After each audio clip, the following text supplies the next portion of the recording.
மேற்கு வங்கத்தில் மம்தா பானர்ஜி தோற்று போனதுக்கப்புறம் கூட மம்தா பானர்ஜி நான் ஆட்சியை கலைக்கவே மாட்டேன் அப்படின்ற மாதிரி சொல்கிறாங்க. சரி, ஒருவேளை மம்தா பானர்ஜி ஆட்சியை கலைக்கலாம் அடுத்து என்ன நடக்குன்றதை நம்ம பார்க்கலாம். சரி, இப்போ மம்தா பானர்ஜி அவங்க தோற்று போயிட்டாங்க, இப்போ நான் ஆட்சி கலைக்க மாட்டேன்னு சொல்லிட்டு இருக்கிறாங்க.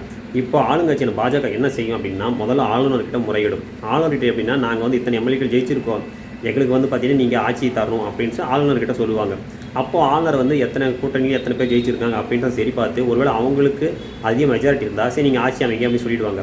இப்போ மம்தா பானர்ஜி ஆட்சியை தேர்தல் முடிஞ்சதுக்கப்புறம் குறிப்பிட்ட நாளுக்கு அப்புறம் அந்த ஆட்சியை கலைச்சிடுவாங்க. கலைச்சதுக்கப்புறம் மம்தா பானர்ஜி ஆட்சி யாருக்குமே பார்த்திங்கன்னா முழு பவரே இருக்காது. அதையும் மீறி அவங்க பிரச்சனை பண்ணாக்கா ஆளுநர் என்ன பண்ணுவாங்க அப்படின்னா, உயர்நீதிமன்றம் உச்சநீதிமன்றத்துக்கு முறையிடுவாங்க. அப்போ என்ன ஆகும்னா, கோர்ட்டே வந்து இல்லை உங்கள் ஆட்சி வந்து இனிமேல் நடக்காது, நீங்கள் வந்து அந்த ஆட்சி கழிச்சு வெளியே போயிருக்கோம் அப்படின்னு கோர்ட் உத்தரவிடும்.